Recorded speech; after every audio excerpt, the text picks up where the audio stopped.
How many discounts does USAA Auto Insurance offer? Too many to say here. Multi-vehicle discount, safe driver discount, new vehicle discount, storage discount, legacy. How many discounts will you stack up? Visit USAA.com/auto discounts. Restrictions apply. Hey, it's Paris. You know I love sparkly things, right? Like stars. Duh. And thanks to Hilton and Auto Camp, I just slept under them. Picture me, serving looks by the fire outside my luxurious Airstream, making s'mores with the kids, while a national park is our backdrop.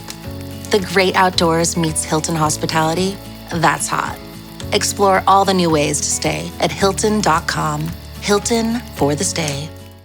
With a major selection of the looks your kiddos love, starting at just $4 in the Walmart app, a new school year means a stylish new them. Who knew? Find skater skirts and Crocs that say, I'm casual but cool. Sparkly sneakers that say, it's my classroom, you're just learning in it. And preppy polos that say, I'm the teacher's pet, even if they're mommy's menace at home. Find their favorite styles starting at just $4 in the app. The Walmart you thought you knew is now new.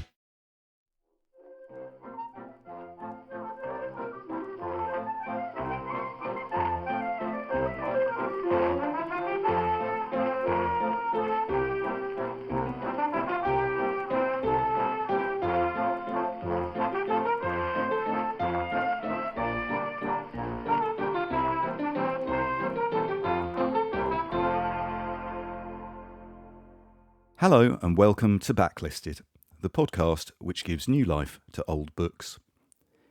The book featured on today's show is A Taste of Honey by Shelagh Delaney, first produced as a play in May 1958 when the author was still a teenager, and subsequently published in script form by Methuen in January 1959. I'm Andy Miller, author of The Year of Reading Dangerously and Inventory, an unreliable guide to my record collection.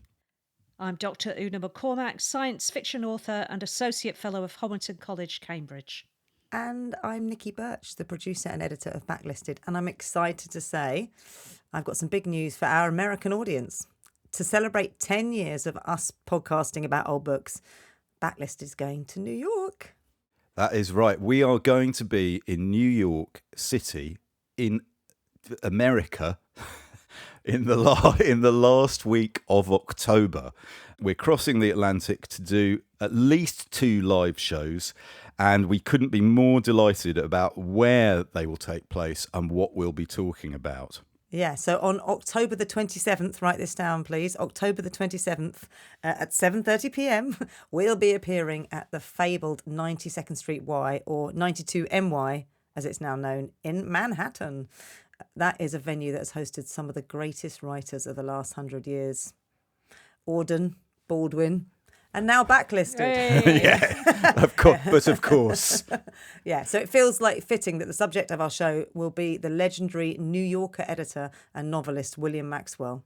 We'll be celebrating Maxwell's work and the writers he championed. People like, can you tell us who they are, Andy? Well, John Cheever and J.D. Salinger, who we've never made Backlisted shows about, and Elizabeth Taylor and Sylvia Townsend Warner, who we can't stop making shows about, apparently. And which guests are we going to bring? Oh, and our guests are, I'm very happy to say, that Deborah Treisman, the fiction editor of The New Yorker, will be joining us. It is, in fact, The New Yorker's 100th anniversary this year. So it's all the anniversaries. And also our great friend, the Pulitzer Prize-winning novelist Jennifer Egan, who has been on Backlisted a few times, will be joining us live on stage at 92 NY. Yeah, and it's our first ever live event outside of the UK, so we're super excited. And if you're in New York, or you can get to New York on Wednesday, the 27th of October, we'd love to see you. You can actually buy tickets now on sale at 92ny.org, and we'll put that link in the show notes. And for our East Coast listeners, those of you in New York or near to New York City, there's more to come because there's another anniversary 2 days later. I can't actually reveal who this show is about or where it will be, but I will give you a clue, which is on October the 29th is the 9th anniversary of Bob Dylan being awarded the Nobel Prize for Literature. So on our Massive. 10th Needs anniversary, celebrating. so on the 100th anniversary of the New Yorker, the 10th anniversary of Backlisted, and the 9th anniversary of Bob Dylan being awarded the Nobel Prize, there's a mystery show happening on October the 29th in another bit of New York. I can't reveal which yet, but we will announce it as soon as we have ticket details for that too. And he's here tonight for one night only, Sir Bob of Dylan. That would be Imagine. terrifying, Una. Thank you. Yeah. Just put that image in your head. I've got an image of you sort of arm in arm dancing down the streets of Manhattan. It's going to be With guitars slung over both exactly their backs. that, yeah. I'll be the Susie Rotolo in that equation. That's fine. Now, joining us on today's show to discuss A Taste of Honey and the life and career of Shelagh Delaney are two guests. One of them is new to Backlisted and one is returning. We have Dave Haslam and Melanie Williams. Hello. Hello. Hello, hello. Welcome. Dave Haslam is a former resident DJ at the legendary Haçienda Club in Manchester and the author of 5 full-length works of non-fiction. His debut book, Manchester, England, The Story of the Pop Cult City, was an acclaimed cultural history, tracing the story of Manchester from its radical 19th century politics through to its 20th century popular culture. His memoir, Sonic Youth Slept on My Floor, published in 2018, was proclaimed Book of the Year by broadcaster and DJ Giles Peterson, amongst others. He's a regular contributor to The Observer, The Guardian, The London Review of Books, and more. And his innovative recent series of short format books has dealt with variously Sylvia Plath, Pablo Picasso, Keith Haring, and Courtney Love. And he's been described by Olivia Lang as an exceptional writer. We'll all take that, I think. That's very good, David. That sounds great, doesn't Yeah, It really nice. It really does. it? Wow. Dave, you're also an expert interlocutor and interviewer. I saw you the other night here in Liverpool talking to Kevin Rowland from Dexys Midnight Runners, who has a new memoir out called Bless Me Father. It was very intense. I mean, it was a really good interview. Well, was two quite Kevin relaxed? Well, I think he was more relaxed than me. I mean, I'd interviewed him twice before, but I'd read his book, and the book is astonishingly raw and confessional. So I kind of, I mean, he's kind of an intimidating character still, even though he's calmed down a lot from when he used to walk around Birmingham in a donkey jacket, kind of pushing people out of his way and being very rude to other pop groups.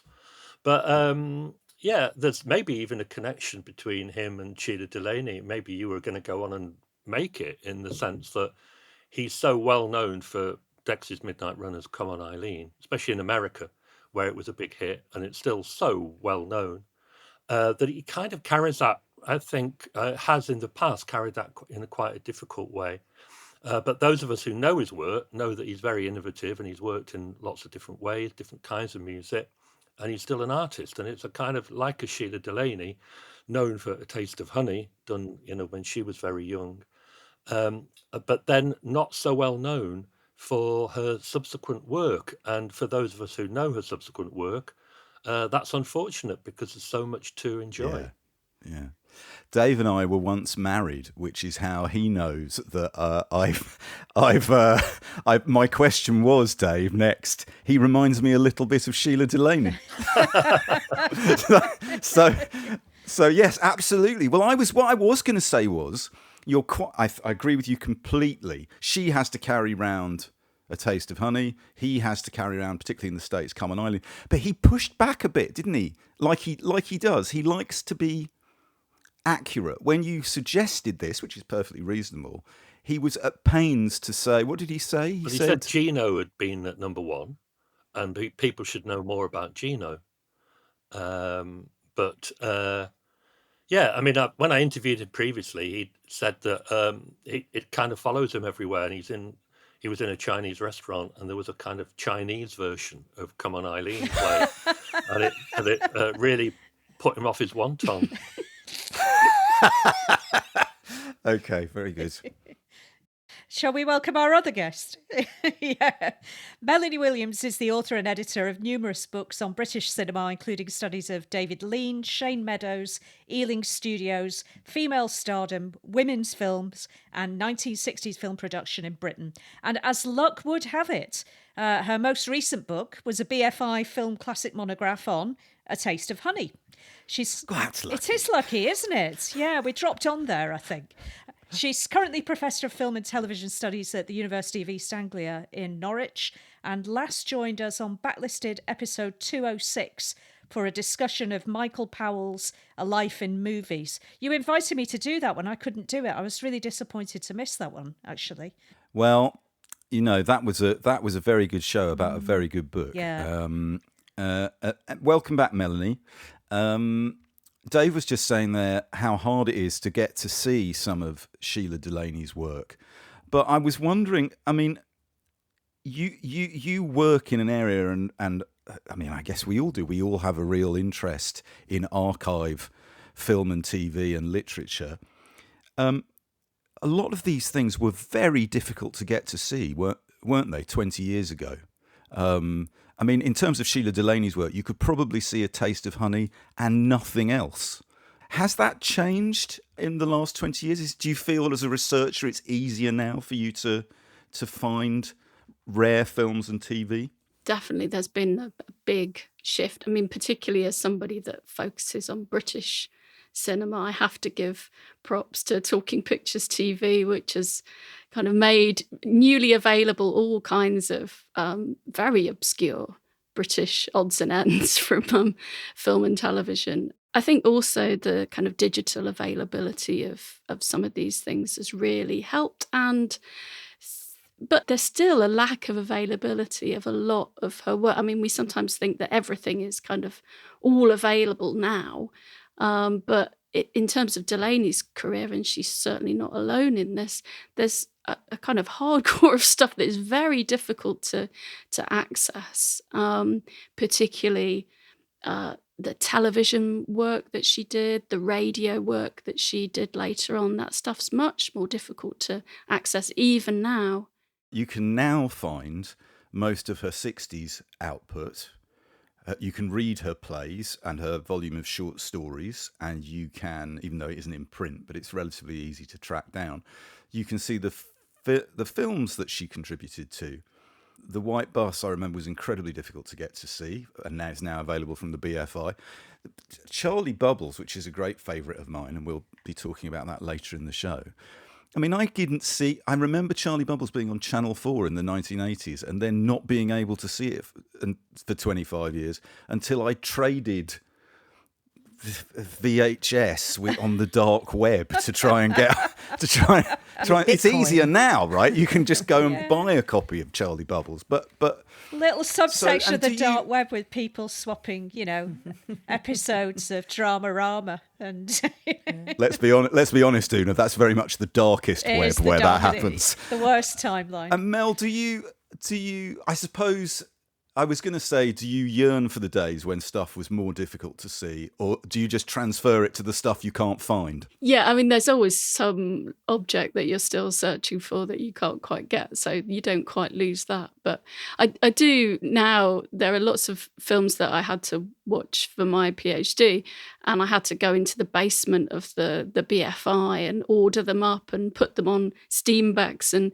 handle the film, and that was the only way I could see certain things. And now, I sort of turn the telly on and there they are, playing away, probably on Talking Pictures. And yes, it does feel like a certain degree of, I don't know, sort of the hardship of the researcher having to look for these things and then finally put them onto the machinery and see them flicker into life is slightly dissipated now. But I mean, it's fantastic. I'm seeing and being able to read and access all kinds of things that were just impossible to get to before. Is there a holy grail of Shelagh Delaney's archive that you've not tracked down that you would love to see or read? Oh, gosh, I don't know. I mean, it was really great to get the tip off that there had been a digitisation of the television series that she wrote in the late 70s, The House That Jack Built, because I'd read about that, but I hadn't been able to sort of see it or read the script or anything like that. So someone, in the archival inner circle kind of tipped me off and said, oh, this is digitized now. And they kind of gave me a secret link, and I managed to download the episodes with the time code still on them for when they've been taken from the archive. So a slight frisson of like the forbidden about watching this stuff. Anyone listening to this who isn't absolutely thrilled at the romantic picture this creates, I don't know why you're listening. You're not our people. Come on. Hey, Dave, Northern Soul DJs, right? About 15 years ago, I bumped into a DJ who often played things from rare British jazz records from the late 1960s and early 1970s. And I said to them with genuine enthusiasm, oh, it's brilliant. People are posting these records on blogs now.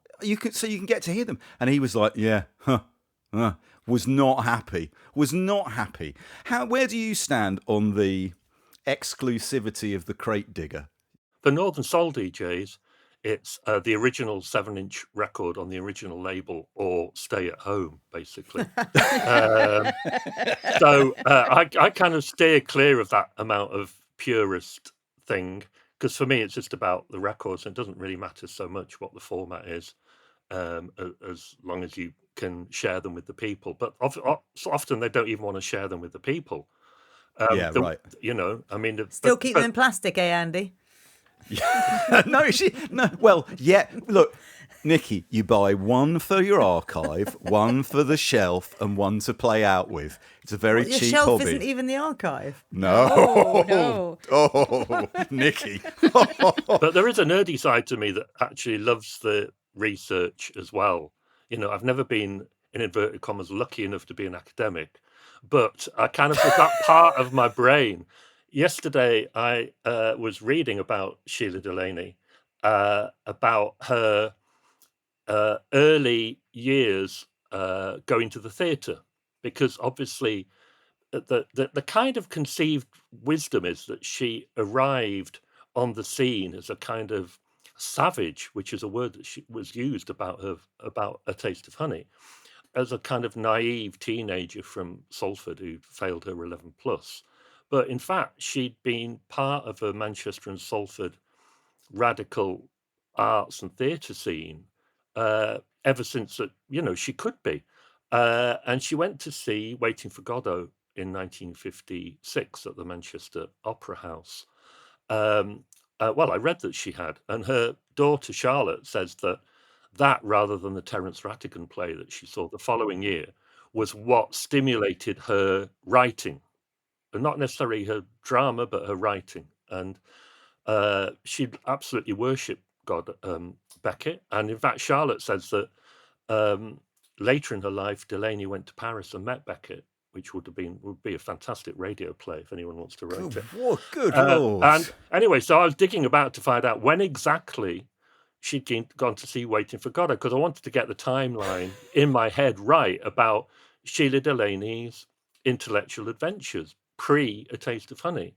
And anyway, I managed to track down August 1956. I wanted a program. I was going to go on eBay and buy a program from the Opera House, but there isn't one available. I discovered that Sir Ian McKellen, who was then Ian McKellen from Burnley, had gone to the same production at the Opera House to see Waiting for Godot. And that obviously later in his life, he played in Waiting for Godot on Broadway, amongst other places. So those two young teenagers from the so-called grim up north, where all the savages, illiterate savages live, who aren't interested in radical art and culture, had made their way to the Opera House to see Beckett in literally the first year where Beckett was available in English theatre. And so also Delaney and Ian McKellen meeting on the street outside would also be a radio play worth writing. I was going to say, Dave, this is very much like the Pistols at the Free Trade Hall. They say that only 200 people saw Waiting for Godot at the Manchester Opera House, but everyone who did went out and became an actor or wrote a play. You'd call it Waiting for Beckett, I think, that play. Oh, Yeah. this is very good. Yeah, Written in okay. my head. Right, well, listen. Well, thanks both for coming. We could not hope for a more expert team to talk about both A Taste of Honey and Shelagh Delaney. Well, rather like the book we covered on the last episode of Backlisted, The Ballad of Halo Jones by Alan Moore and Ian Gibson, A Taste of Honey tells the story of a bored teenager looking for a way out of a humdrum existence. But instead of a futuristic dystopia, Jo, the heroine of A Taste of Honey, is trapped in a shabby flat in 50s Salford with her disreputable, hard-drinking mother, Helen. The pair's bickering, which is vicious one minute and hilarious the next, is the lifeblood of the play.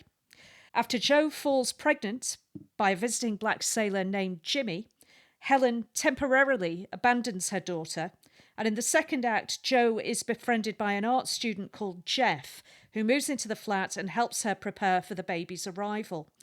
It becomes obvious to Jo that Jeff is gay. It is not marrying love between us, she tells him, but they are happy together, or happy enough, until Helen returns and decides to take charge.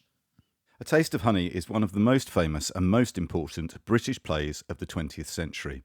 It deals with, variously, class, gender, sexual orientation, race, the age of consent, illegitimacy, and most notably, arguably, the North. Shelagh Delaney wrote it in a fortnight when she was still only 18 after a trip to the theatre to see either Variations on a Theme by Terence Rattigan or Beckett's Waiting for Godot. Accounts differ, Dave. Accounts differ. I think both. I think both. Well, that's the point, isn't it? That she had that grounding in theatre, and perhaps Rattigan was also a better story to put out there. It's cocking a snook at Rattigan is a better line than being influenced by Beckett. Anyway. The play was produced by Joan Littlewood's Theatre Workshop and premiered at the Theatre Royal Stratford East, a socialist fringe theatre in London, on the 27th of May 1958. The production then transferred to the West End in February 1959, to Broadway in 1960, and to film in 1961, directed by Tony Richardson from a script by Delaney herself. And I'm just going to read a few lines by the author Melanie Williams from the BFI volume on A Taste of Honey. Dr. Williams claims Dr. Williams. That's what they say, isn't it? That's Dr. How Williams dare claims. you? Professor Williams to you, Andy. Yeah, Professor Williams claims, if you wanted to get some sense of the zeitgeist in Britain around 1961, you could do worse than watch A Taste of Honey. The film is absolutely steeped in its watershed historical moment, a product of the innovative British New Wave in cinema, derived from a play central to post-war theatre's proletarian revolution, imbued with a particular youthful northern nonconformist sensibility just 1 year ahead of the Beatles' first hit record, Love Me Do. Appearing on the cusp of the swinging 60s, but before any swinging had begun in earnest, A Taste of Honey dealt with some of the period's most urgent social concerns, from unmarried motherhood to interracial relationships to homosexuality, which certainly didn't harm its commercial prospects. Teenage sex, a black baby on the way and a queer boyfriend, she's not so dumb, observed one Theatre Workshop associate, when 18-year-old Shelagh Delaney's roughly typed play script first arrived through their letterbox in 1958. So what is it about A Taste of Honey that continues to speak to audiences nearly 70 years after it premiered? And where might characters like Jo, Helen and Jeff have ended up? And what did Shelagh Delaney do next? Well, before we discuss all those matters and more, let's hear from 19-year-old Shelagh Delaney herself on the first night of the West End run of A Taste of Honey, being interviewed by a baffled and infuriated man from ITV. Miss Delaney, you must be feeling pretty excited about tonight. Have you got the butterflies? No, I've just got a very bad cold at the moment, and that's all that's worrying me. How do you anticipate the critics will receive your play? Well, I'd be very interested to read what the critics say, but I really feel that the best form of criticism, the form that I find most rewarding anyway, is that when, somebody off the street, like when the play was at Stratford and all those sort of cafes, the locals came in, the bricklayers and the cleaners and everything, when they said it was good and they enjoyed it, I knew they meant it, and it was much more rewarding for me that way. How much help did you have in writing your play? Well, originally, when I wrote the original thing, I didn't have any help at all, I just wrote it. But when it went into production, I think Joan Littlewood is the most sort of valuable person I've ever met, as far as work's concerned. She is producing the play? Yeah. Your play is rather a sordid theme. Where did you gather your information? I just applied my imagination to my observation. That's a safe answer. Observation where? In your native language? Yeah. Well, I had to be there. I'd never been anywhere else. I understand you're getting married soon. No, I'm not getting married soon at all, no. It's been reported. It has been, yeah, but that sort of thing isn't usually very reliable, is it? It's all there, isn't it? It's flawless from the start. Just, she's incredible. I love his pronunciation of the word pleh, P-L-E-H. That's very good. Right, we should start by asking Dave, where and when did you first encounter Shelagh Delaney or A Taste of Honey? I studied Look Back in Anger at school, so I was about 15, and then the teacher suggested that we look at other texts that were to do with the so-called kitchen sink drama, and we read A Taste of Honey. And I thought it was so superior to Look Back in Anger, with all due respect to the John Osborne fans who had tuned in their millions. And I found Look Back in Anger, Jimmy Porter's tirades were just so tiresome. And even though I wasn't a particularly enlightened and progressive 15-year-old, I could tell that his attitude to women really was very, very poor. So I got to A Taste of Honey and I felt it was so much more refreshing and dynamic. I loved the relationships between the characters. The language was superb, and the humour was just the kind of sarcastic humour that I really loved then and still kind of love. So it was through reading the play. Then I think I saw the film, and then I did manage to see a couple of productions quite early in my life. I went to Bolton Octagon to see one. I think the thing that really endeared me to was The White Bus, which I read as a short story. As Andy said, it's subsequently been a film, a short film anyway. But and I thought that The White Bus kind of took sarcasm to such a high degree that I really adored that. I took my daughter to see A Taste of Honey at the Royal Exchange in Manchester. She was 12, and she giggled all the way through. And I just thought that was great, and quite compared to what the man from ITN was probably thinking about the play, Angry Young Woman or whatever other box that she might have been put into. It was sordid, David. Sordid and savage. I thought it was great that my 12-year-old daughter thought it was one of the funniest plays that she'd ever seen. My 11-year-old wandered in while I was watching the film last week, my 11-year-old daughter, and sat through to the end. Hadn't watched from the start, but was interested, was going, well, what's this? Who are these people? Give me a bit of context. So again, I think just the sound of it and the way those people are speaking to each other, the rhythms of it were pulling her in.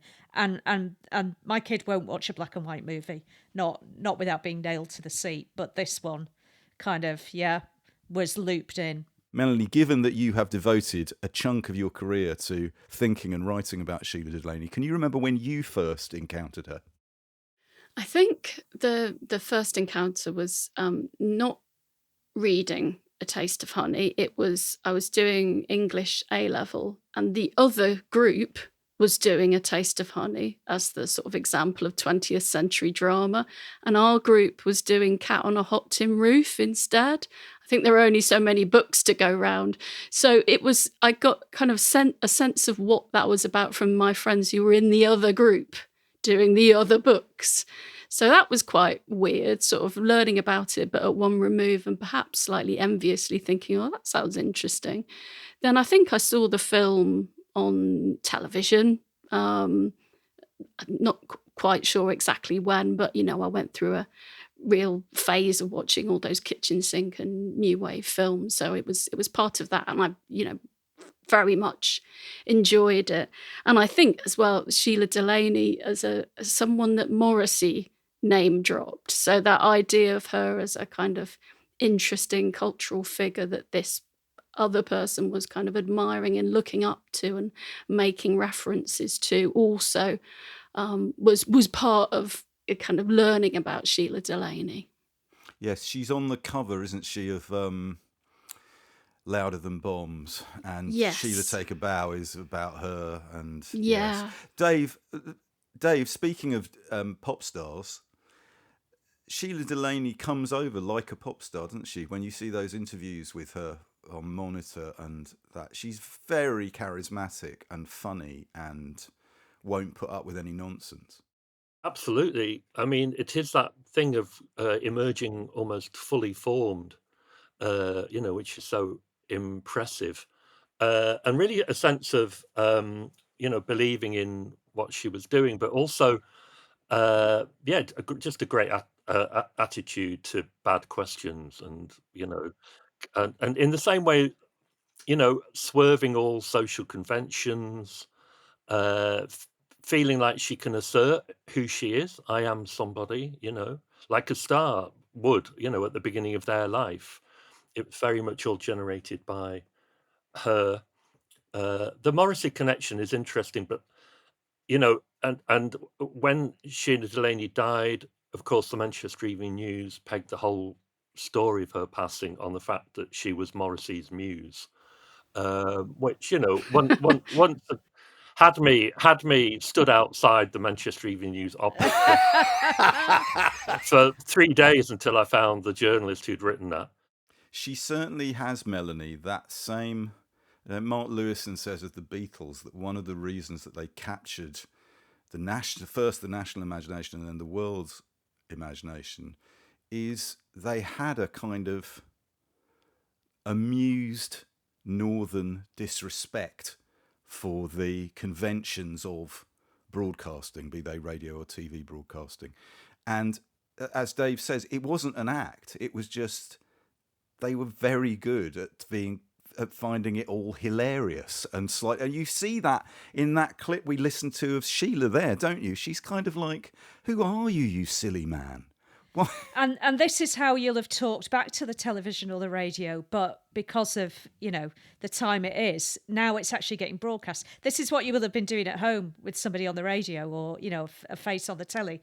But now you're being interviewed Yeah. and coming out with this patter that you'd be doing back on the sofa, yeah? Oh, that's great. Yeah, I mean, I love all that. It's like, no, I'm not getting married. They're so, I mean, all the press around the time is so eager to have her kind of parceled off as a married woman, because there's a sense then she won't be this young, actually now very wealthy woman who said, I intend to spend, anticipating Viv Nicholson and her Pools win. And she falls out with Joan Littlewood and Jerry Raffles because she wants to buy a shiny red sports car with the money she's got for the film rights for A Taste of Honey. And she's not yet 21. So they're still kind of handling her financial affairs. And she's like, no, I want to do this. I mean, I think one thing that strikes you is the amazing kind of confidence of her, particularly as a young woman as well, to be so able to kind of speak using her own voice. I think with that ITN clip, you really get a sense of the contrast between her sort of soft, northern, sort of sarcastic voice and this very kind of clipped patrician male interviewer voice. And she just kind of speaks her truth, and it's flabbergasting. Una, you asked, what did Shelagh Delaney do next? It seems to me that Shelagh Delaney spent a lot of her life and career trying to avoid traps laid for her by establishment figures. And even within the establishment, we could include Joan Littlewood and the Theatre Workshop. You know, there is a real tension in Delaney's work, I think, between a kind of well-meaning middle-class Richard Hoggart-ish sense of what the working class communities should represent, and on the other, wanting to get some money and have a car and do what you want. That's what Delaney's constantly rubbing up against. Yeah, and takes her second play away from Littlewood. Is that right? The Lion in Love. That sort of goes from Littlewood, doesn't it? Melanie, what do you know about that? Yeah, she. I mean, there is this falling out with Littlewood, and whilst they're still very close, and Delaney acknowledges her as this kind of incredible facilitator and supporter, there's tensions there, and Delaney takes her next play elsewhere, and I think there's also a sense that everybody is wanting her to fail. All the critics, this is like difficult second album territory. Everybody wants this to not be as good as A Taste of Honey, so that they can kind of claim she's a one-hit wonder, a kind of meteoric teenager, but now we're over all that nonsense. So the kind of pressure on her to deliver another hit play, but also for them to find it wanting in some way. And she's still only in her early 20s by this point. I mean, it's, again, the kind of pressure that she's under is would makes other people kind of bend, I think. I think the other pressure is that pressure of people expecting you to keep doing the same thing. A Taste of Honey was a hit, and this is who you are. This is the box that we're all putting you into. Write more stuff like A Taste of Honey. And that was just not what she wanted to do. And a sense as well I have that whatever she had done next, there would have been tall poppy syndrome. There would have been, it's not as good. Oh, she's repeating herself. Oh, it was all Joan Littlewood. Oh, it's not her. All of these things, I think, you often hear women's writing talked about in this way. It was a one-off. It wasn't really her. Look what she wrote about, this kind of thing. Yeah. Yeah, absolutely. I think, with that play, even in that ITN interview, it's like, how much help did you get? Yes. This disbelief that she could have actually generated this writing herself. Yeah. Like, someone else must have written it for you. It's probably the Earl of Oxford. Yeah. Yes, exactly. And with the film adaptations as well, it's always like, oh, well, Tony Richardson's really the one that's made this a success. There's also a very northern, to quote a different kitchen sink text, whatever you say I am, that's what I'm not. As nicked by the Arctic Monkeys for their album title, but I think it comes from Saturday Night and Sunday Morning, doesn't it? It's Arthur Seaton, played by Albert Finney. Whatever you say I am, that's what I'm not. There is that kind of thing within Delaney and within Delaney's characters as well. I really see that. They speak for themselves, as you said, Melanie. Why don't we hear a clip from A Taste of Honey? Dave, do you just want to set this up for us? You chose this little excerpt from the film. Yeah, I mean, I think that the relationship between young Jo and her mother Helen is so central and so wonderful and so ambivalent and passionate and everything that I wanted to represent some sort of classic, a classic encounter between the two. And it comes just after Jimmy, the young black sailor, has walked with Jo for a while, and in fact asked her to marry her in quite a jocular fashion. And they're kind of talking to each other, and Jo says, did your ancestors come from Africa? And he says, no, Cardiff. And it also that little episode ends with Jo saying, "Dream of me," and he says, "I dreamt about you last night. I fell out of bed twice." And then we cut to this clip of Helen in the bath, as it happens, which you won't realise necessarily in the audio, back at the lodgings where they are, and Jo and Helen meet. Is that you, Jo? Yeah. Well, you're late, aren't you? Where have you been? Met a friend. knows how to put pink in your cheeks. What makes you think it's he? I certainly hope it isn't a she that makes you walk around in this enraptured fashion. He's a sailor. Well, I hope you exercise proper control over his nautical ardour. Joe, I've got something to tell you. Joe, I'm going to get married again. Is it that Peter Smith? He's the unlucky man, yes. You're centuries older than him. Do you mind? I'm only 8 years. What use can a woman of your age be to anybody? I wish you wouldn't talk about me as if I'm an impotent old woman. You're not exactly a child bride. I was once. Oh, I hope to be dead and buried by the time I reach your age.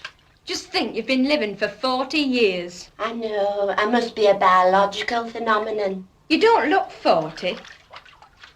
You look a sort of well-preserved 60. Oh, you're a cheeky monkey, you are. I mean, how many times have I wonderful. heard that said to me? Oh, you're a cheeky monkey, you are. That was Dora Bryan as Helen and the goddess Rita Tushingham as Jo. Dave, the relationship between Jo and Helen in the play, I was interested you chose that bit, although you could have chosen many parts of it, but certainly there's a role reversal. It's like Jo is the adult and Helen is the child. Yeah, there's so much that's interesting about that relationship between them, because also there's I think at one point Helen says, "You're supposed to learn from my mistakes," and there's a sense, especially where that appears in the play, there's a sense that actually Jo isn't doing that to the extent that we might, as viewers of the play, wish her to. So they're kind of more alike than they think they are. As we heard, they bicker a lot, and they both need, as I sometimes think about managers of rock bands, sometimes they need a manager, and in that same way, they both need looking. They both need looking after. They both have a kind of a vague idea that they're going to find happiness, but their expectations, especially Helen's, are quite low. And by the end of the play, I think Jo's are as well. When we come back, we're going to have a conversation about the influence that kind of dialogue had on all sorts of film and TV that followed it. But first, we need to take a commercial break. This episode is brought to you by Nespresso Virtual Coffee Machines. Ready to enjoy the bold flavors of barista-quality Nespresso iced coffee at home? Simply fill a glass with ice and press the brew button on your virtual pop machine to enjoy rich double espressos roasted to stand up even when chilled. Refreshingly bold iced coffee. Refreshingly easy to make at home. Visit Nespresso.com to shop now. Finding a new job is stressful. But with Indeed, it doesn't have to be. Just fill out your Indeed profile with your skills, experience, and desired salary. The more you fill out, the better your matches will be. And hearing from hiring managers will be 2 times more likely. Relax. That's your Indeed profile sending opportunities your way. Indeed, the world can work better. My cat Freddie loves to be brushed and cuddled. But stirring up his cat allergens meant sneezing and itchy eyes. Then I found Purina One Live Clear. It's cat food that reduced the major allergen and my suffering in as little as 21 days. Now, we feel closer than ever. If you have issues with cat allergens, you really need to try Purina One Live Clear. Try new Purina One Live Clear today. Purina One, a difference from day one. And we're back. Melanie, that kind of dialogue, we're so used to listening to that kind of stuff now that we heard before the ad break. The banter, the bickering between Jo and Helen. I hear so much of the popular culture of the 20th century that followed in its wake there. Could you say a little bit about that? I mean, when the the play is first reviewed, lots of people talk about this feeling like real life coming, like scuffling and shouting and bickering onto the stage. And I think that, it's drawing on musical crosstalk, and particularly at the theatre workshop version, this idea of the kind of addressing the audience and kind of doing it a bit like a musical double act. But the difference, I think, the shift, and probably what makes it most influential, is that sense of the kind of reality of it. And Delaney talks about, I write how people talk. And I got fed up with seeing gormless working class characters in drama. And I wanted to give across a sense of how vivid and alive people's conversations are, even if they're kind of disagreeing with each other. So I think that comes across so vibrantly. And, it's no coincidence that Tony Warren sees a production of A Taste of Honey, and that feeds directly into his own Salford melodrama, still going, Coronation Street. It's the wellspring, I think, of a lot of stuff. But things like Victoria Wood, that sense of kind of how kind of slightly exaggerated and heightened, but, this kind of female back and forth, thrust and parry, kind of a bit argumentative, but also loving. And its love language being argument, that feels like a massive influence on lots of things that come after. I certainly, Una, see its influence on sitcom. The simple idea of trapping two people in a situation and then having them argue with one another underpins everything from The Likely Lads to Porridge to Steptoe and Son. Partly constrained by needing to do something in a small studio. But then I think behind this, you can see what we were saying earlier. You can see Waiting for Godot, can't you? You can see Beckett's and the two voices talking at cross purposes or not necessarily about the same thing and then cutting into each other. But no, I don't think Coronation Street would exist without this. Couldn't exist. But you can also see, Dave, Godot certainly, two characters trapped waiting for something, they don't know what. But also you can see the influence or a pastiche of Rattigan, the idea of instead of being in a drawing room exchanging witticisms, you're in a one-bedroom flat exchanging a coarser kind of banter. I can see that there is both those things are feeding into A Taste of Honey. Absolutely, but the other thing which I think is important in terms of the Coronation Street, and also how we think of A Taste of Honey as shifting the theatre off its axis, and being revolutionary and catching a zeitgeist or even creating a zeitgeist, is its female characters who are the strong characters who are witty and passionate and sometimes make mistakes.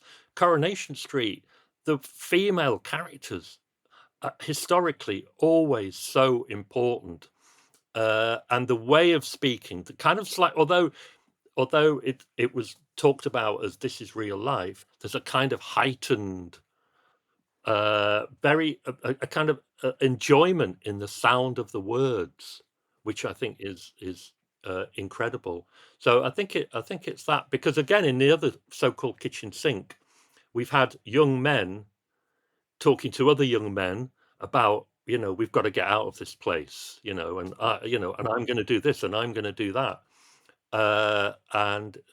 this is women, and so it was, you can, I think looking at it now, you can, because of the sitcom and because we're used to it, and because of Coronation Street, I think we don't quite appreciate how avant-garde it was.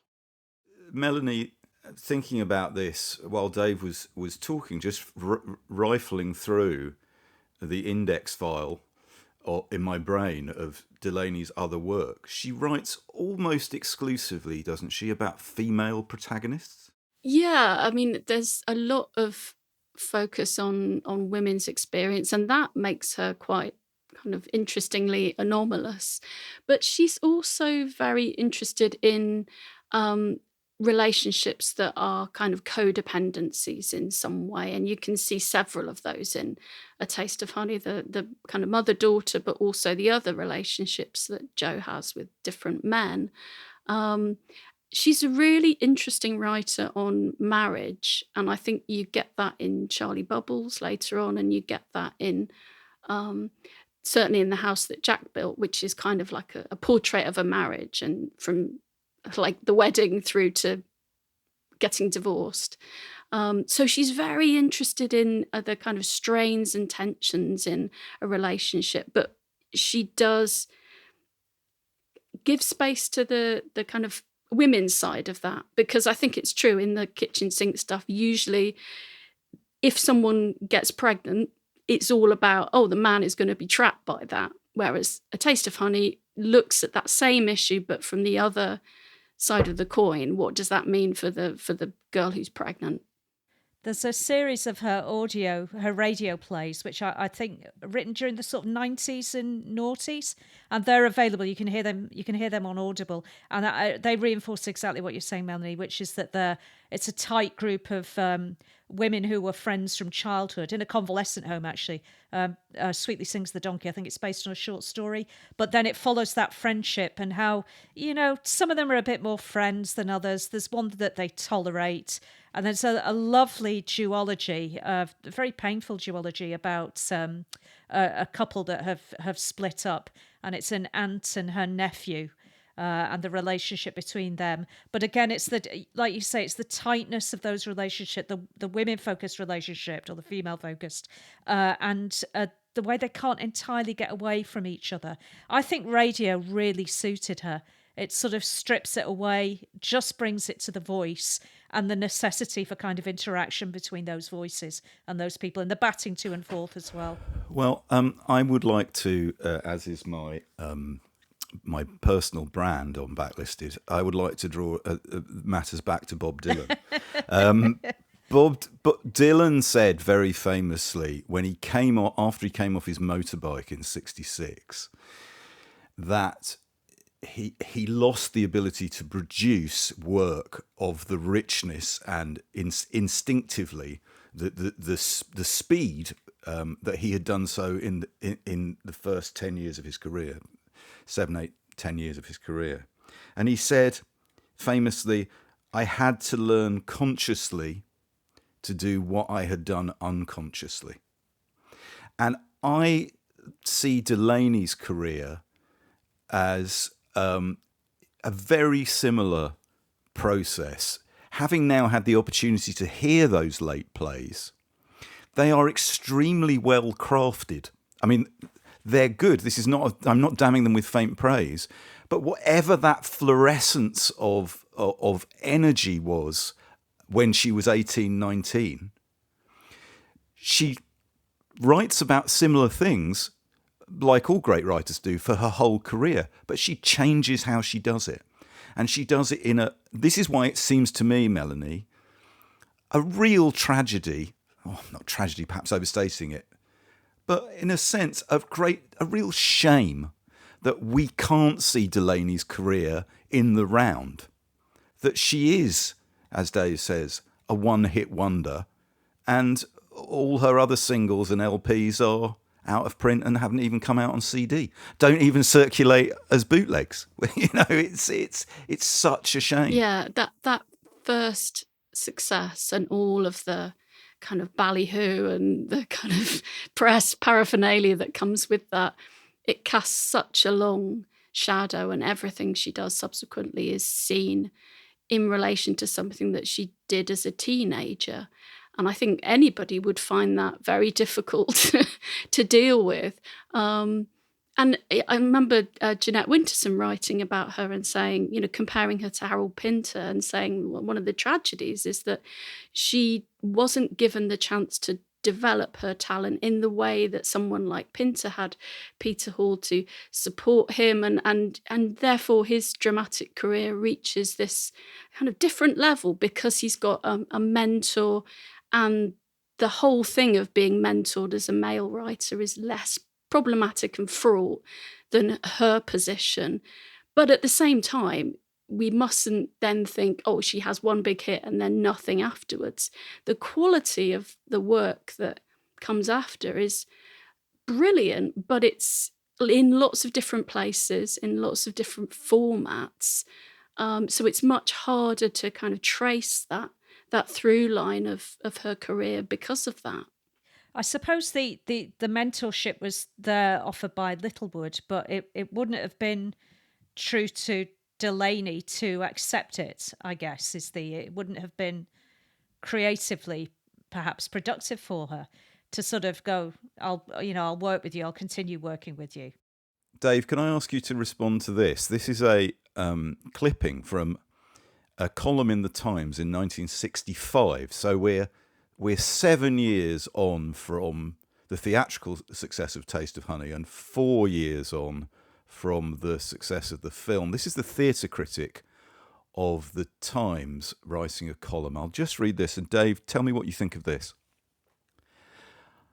I think the playwright most to be pitied is Shelagh Delaney. Being sorry for young women who have sold the film rights of their first play for thousands of pounds is not precisely a habit of mine, but Miss Delaney is a special case. Her success was more spectacular than others. Her youth, her working-class origin, and the story that she had written, A Taste of Honey, as a kind of thumb-to-the-nose gesture in Rattigan's direction, all made her hot news, and the most extravagant praise came her way. How could she write with that cloud on her head? Automatically too much was expected of her second play, and it was a disappointment, and the third is yet to come. It is a daunting situation for a not very fully trained dramatist. And if Miss Delaney never writes that third play and her talent is lost to the theatre, who will be to blame but the people who acclaimed her so immoderately to begin with? Wow, well, blaming the critics who actually absolutely got A Taste of Honey from the very first is a bit of a weird way of trying to bury Shelagh Delaney. I mean, that was the year 1965 when she was working on The White Bus. So she was working away, and just because that fella, I assume it was a fella, he didn't make that clear, but that fella... It was a fella. Yeah. There's also, if I take it on a little bit, it is interesting how that cultural explosion that Melanie was talking about earlier, where there was the kitchen sink drama, and there was Saturday Night, Sunday Morning, and there was Look Back in Anger, and there was Taste of Honey, and there were the films, and there were the plays. I'm kind of also minded that they were given a certain amount of space by the establishment and the critics, who then wanted to move on. Okay, we've done working class realism. Let's go into somewhere new. That's not the thing anymore. In the same ways that music journalists are always looking for the next big thing. But also there could be a little bit of a deeper thing where the Beatles and the Animals had come along, and that notion that teenagers and young people might have had of kind of unease, and that kind of unease at the "you've never had it so good" consensus, and that feeling that Shelagh Delaney talked about in the Ken Russell documentary about feeling tethered, and the idea that England is all about country houses and drawing room dramas, that actually a lot of that spirit, which she absolutely got, was transferred in a way into that British pop music arena. The Northern Beatles, the sarcastic humour, the Animals have got to get out of this place. And so it's also partly because I think she was her Taste of Honey was identified as being part of a genre which we've all moved on from, both in terms of theatre and in terms of wider culture. There's also a big dollop there, isn't there, of know your place, whether you're from the north or the working class or whatever. You know, you've had a good little run out. Now you're being rather, vulgar by wanting to buy a car and have some money. So pipe down now. if Dave, forgive me, but a jumped-up pantry boy who never knew their place is a very good sense of the indignation that guy clearly feels by the mid-1960s to still have to be thinking about Shelagh Delaney. How can he shut her down? Melanie, sorry. Yeah, I mean, I was just thinking about her own discomfort, increasing discomfort with being the object of press interest, because by the mid-60s she's had a baby, she's not married, and she gets kind of door-stopped by the press and her picture put on the cover of the papers. And after that point, she is very reticent about being photographed, about having very much to do with any kind of press. So I think there are, particular reasons why she withdraws, and they are to do with, I suppose, her being associated with the characters that she wrote in being an unmarried mother, and the whole, there's more freedom and more possibilities for men in that period than there is for someone like Delaney, I think. Melanie, could you? I want to hear another clip from the film. Could you just give people a little sense of who we're hearing and where they are? Yeah, so Jo is pregnant and is feeling ambivalent, to say the least, about it, but she's developed a friendship with Jeff, who's an art student, is gay, and they've kind of set up home together. And she's feeling quite depressed about her predicament, and she goes for a walk, and she's under a big railway viaduct when Jeff catches up with her. Hey, you seen Jo? Shut the arches!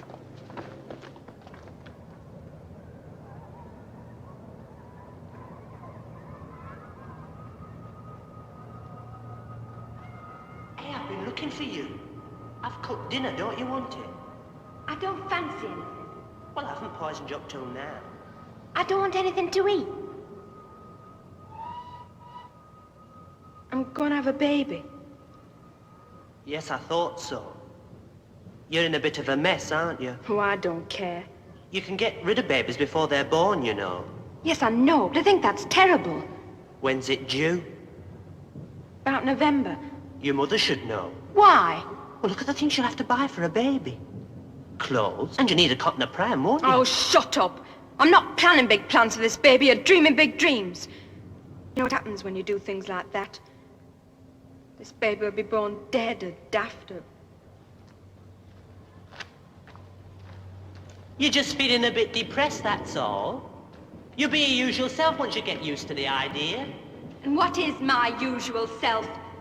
My usual self is a very unusual self. And don't you forget that, Geoffrey Ingham. I'm an extraordinary person.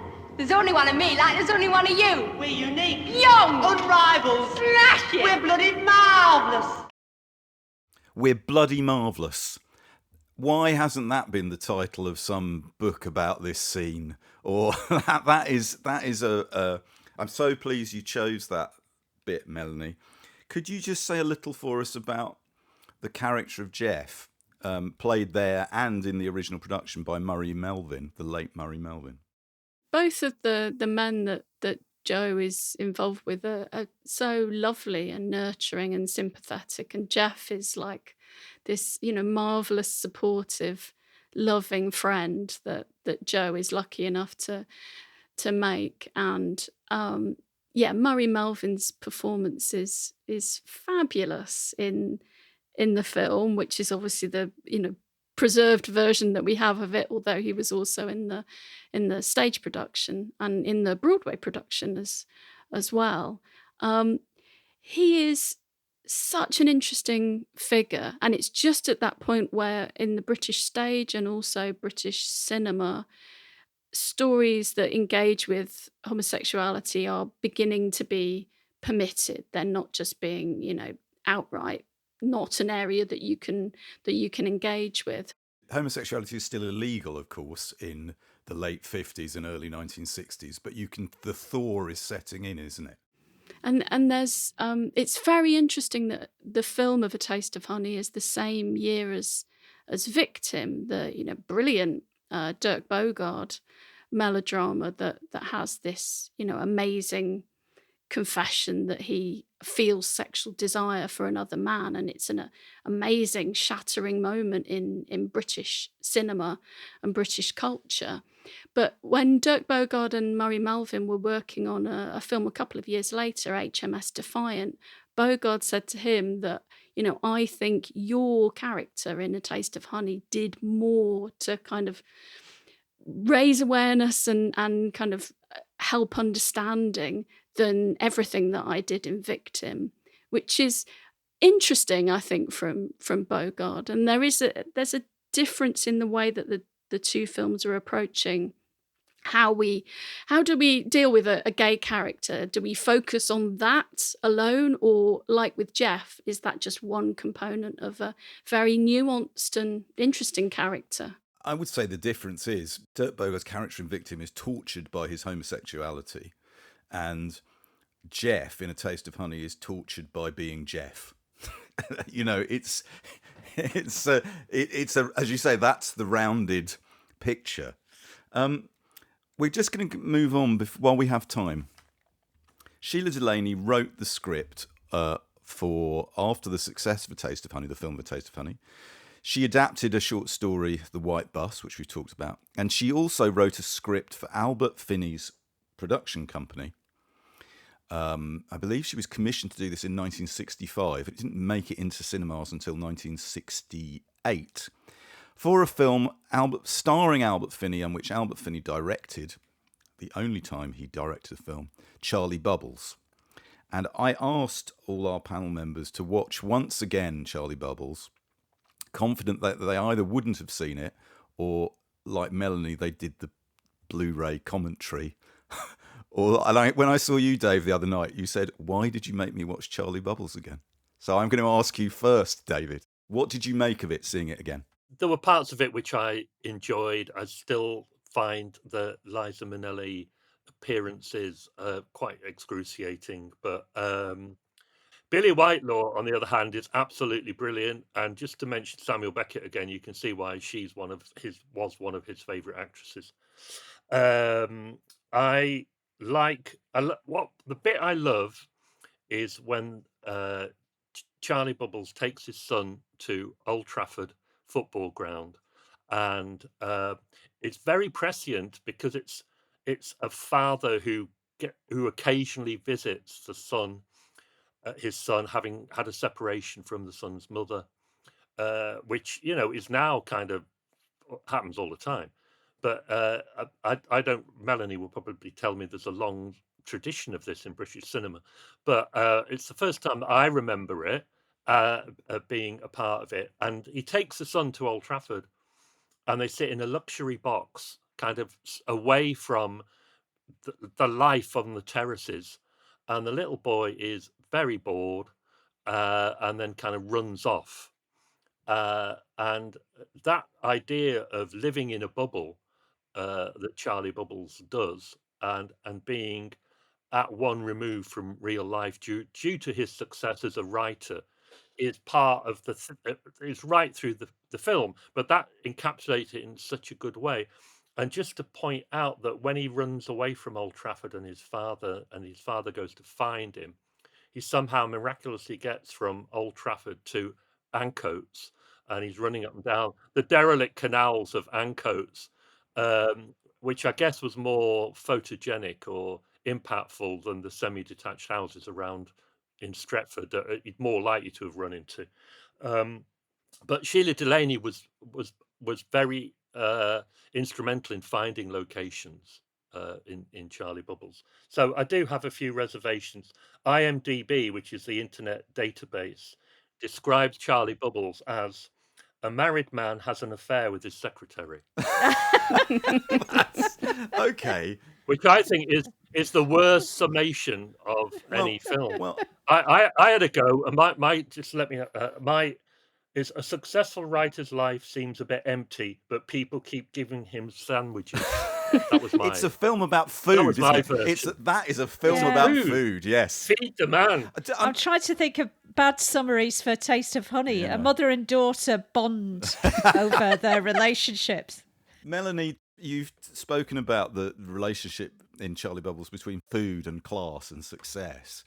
It occurred to me that one of the in-jokes there is that Albert Finney had become a worldwide film star as a result of a specific scene that involved eating in Tom Jones, right? It seems to be a bit of a gag that in a film with quite a lot of jokes in them. Before I come to you, Melanie, Una, do you share Dave's opinion that for some bizarre reason the sight of Liza Minnelli at Newport Pagnell Services or running up a slag heap is not inherently fascinating? You see, I hadn't seen this before, and it was obviously one of the, cultural highlights of my year, Andy, I would say.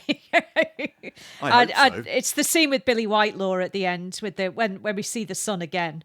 That sort of absolutely unfunctioning family, and the way that the kid is playing the mother off the father. I thought that was absolutely brilliant.